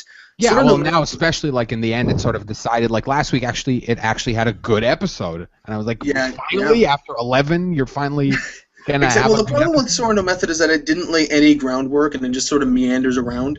But the thing is that Sora no Method still makes Glasslip look like Glasslip makes Sora no Method look like a fucking masterpiece. Yeah, I mean, it just ended. Just nothing happened. There was something about seeing the future. Something about seeing the future. Something about there being 3 of that guy in the forest. Well, no, that was I think that was metaphor. I think that was him like arguing with himself. Like I know that was actually kind of clever. I'll give it that. It was clever. But there was one the part where she had this vision of a world where she didn't exist, or she didn't exist, or something. Yeah, and then, like all these different visions of these different worlds that never really did anything. Now, why It did he kinda- sleep in a tent? I don't know. That guy, at the end of the day, it's like that guy was just fucking weird, and you keep thinking they're gonna explain it. About the chickens, and it was just like you said, it was completely and utterly like what the fuck.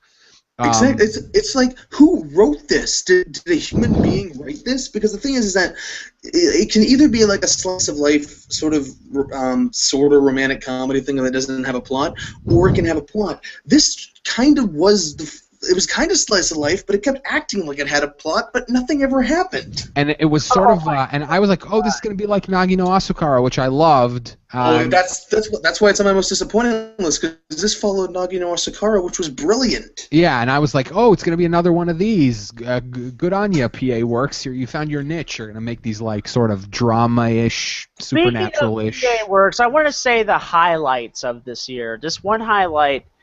Shiro Bako. I don't care what anyone else say. I fucking love Shiro Bako. Whoa, who doesn't like Shirobako? I didn't watch it, but You Zeke, you didn't like it that much. At It's least an I didn't- anime no, I don't- about making anime. No, I like it. I like it fine. I just think that I want. I think the thing is that I just want. It's not. I just want another. I think the problem is I just want another Nagi no Asukara, and this isn't it. But this is great. enough. It's like PA Works did something amazing, and then they did something really, really, really shitty. Well, and by the way, before that, something really amazing, they did something else that was really amazing. Fucking Uchoten Kazoku, which was just one of the best shows of last year. I thought you were going to say Girls in Concert. No. Well, Girls and Bonds is pretty good, though. It's pretty I'm not brainless. familiar. Is there an English title for that I'm missing? Because I'm not familiar. The Eccentric Family? No, I didn't see that, but I heard it was good. What? Oh, that'll come out pretty soon. It comes out in March here, I think, and I never watched it. It was Exactly. great. They also did Hanasaku Aroha, which nowhere near Nagi no Asukara level, but it was still great. So I have like this really high pedigree of them, and then they did something just ridiculously bad with Glasslip. And now Shirabako's here, it's like it's good, but I don't know what to do I don't know what to think anymore. Yeah, I think, okay, I want to say this right now. I mean, okay, this is one of my top lists, but all I just gotta say is this. When it comes to Shirobako, I think it's real, but it's not depressing real. But it's not like, if you want to become an animator, this is the life that you're gonna have to face. Okay, because that's the image I got. I got the sense that like a lot of people watched it so they could pat each other on the back and go, "See, the anime industry is fucking terrible and abuses people and underpays them." Who are these people? The interesting thing is with Shirobako is that I was expecting kind of a wake-up girl scenario where it's not like overly mean or depressing, but it's like kind of realistic in that way. And this feels a bit idealized, and that's not a problem. I mean, it feels like the right kind of idealized. I know, where they're stressed out, but they still It does appreciate realize what they're there doing. are faults within the anime industry, in my opinion. Yeah, and I mean, I guess as just I think it just works as a general workplace comedy. I think people get a little too caught up in the A little anime too about anime invested. angle. No, yeah, a little too invested in the anime about anime angle of it. But I think as just a simple, Anime about anime. Yo, dog. yeah, that's an article coming soon. Yeah. Yeah. We heard The you thing. like anime, so we put an anime in your anime, so you can. Well, yeah, anime that's an with article I'm it. actually working on. Is what was I calling it? It was some. It was called Soto ni Shirobako. Yeah, Soto ni Shirobako, their follow-up to Shirobako. It's the anime about making Shirobako about anime. I can't decide between I can't decide if between painstakingly drawn at the same time or brought to you by rotoscoping. Oh my god, that would be the Flowers most of Evil. fucking terrible thing ever. Exactly. An anime But it's, about an anime about an anime. I mean, That's I'm sorry, rotoscope. Kikaku Cat. I know you like Flowers of Evil, and I know your bros like Flowers of Evil, but I'm sorry. But I think rotoscoping does not work in anime, buddy. I am sorry, It's not it like does I not want that in work. other shows, then it wouldn't be original anymore. It's not like There I you want go. more of that. okay, you don't have to say Kikaku Cat's bros, though. I think the only people who liked it were him and Chibi. I think that's it. What? Oh, come There are on. at least bruh. 6 of them. It's like the amount of people who watched M3. Me and 5 others. I'll watch it. Okay. The thing. I don't know what it was. I think I had like a lot Just of like shows how to watch. Rebellion was just made for me, Kikaku Cat. What? Yeah. I loved Rebellion. What are you kidding? And it sold like crazy in Japan. Yeah. The thing is, let's talk about M3 for a moment. The thing is I don't know what it was. I think it premiered last on a day like full of premieres. 3 weeks after the rest of the season started or something. It was like had a really weird. Yeah, that, and then there was so much stuff to watch that night. It was like 7 in the morning, and I got this. I was really not happy that it was the only file available was a Daisuke rip, and they have shit quality and shit bit rates. And that's not true though. And I didn't watch the Daisuke rip. There was another version. I think I think there was another version later, but at the time, I think the only version was Daisuke. Well, that was So I the just only way to watch it officially was on Daisuke, and it was I guess the Well, I quality didn't crap. I didn't see. Yeah, I didn't see any fan subs at the time. I only saw the Daisuke rip. Mhm. But anyway, like it was like 7 in the morning, and this pilot just bored the shit out of me, and I had so many other things to watch that day of the week that I just decided not to pick it up. It had a sort of a rough start, but it's I mean it's good. It's Okada, and Yeah, she does it's suffering Okada. well. I mean, look at Weak Sauce, which was I know you as they guys call are it, weak sauce. Wasn't weak sauce at all. I know you guys are kind of razzing on Yorubuchi now. Oh, because I guess I like him a lot. Yorubuchi because I don't hate him. He's become like the what's it called the Tim Burton of anime at this point. Yeah. Well, yeah, because they just attach his name to things, which is one. I'm convinced this is like 80% of the reason Kikaku Cat's not fond of All Noah Zero is because it's just something they attached his name to. No, but he because said of he only liked the parts that he was involved in. So it's like He a would- reverse. To me, it's like he would say that. The reason I was disappointed with All No is, for one thing, maybe it would have been better if I didn't even know, because for instance, I really, really liked Gargantia, and I wasn't paying attention to any of the production or anything when watching it. Kikaku Cat, I know you didn't were e- kind of gushing that to me like via DMs about that. Oh, Gargantia? Yeah, because Yeah, upon like, rewatch, no, I you like check it it more. out. It's good. I Yeah. thought it was a great show. I didn't even know Urobuchi was involved in it at all until I'd already watched it, because I wasn't see, paying that's- attention I to the think- production at all. It's funny because I think there's some people like on Annie Twitter and stuff that are too into like the like the behind the scenes stuff of the anime industry, and I think that sometimes overly paints their idea Yeah, about shows. it makes before them they more know it. excited yeah, whether yeah, you This want to person like wrote it or it, not. and this person planned it, and this is the mechanical designer, so I know I'm going to hate it. Well, exactly, but the thing is that you say that, and then you and I are going to go on Twitter and praise everything Mario Okada does for the rest of her life. Well, I don't think that's true though, because like I said, I've never watched a comedy that she's made. I haven't watched Toradora.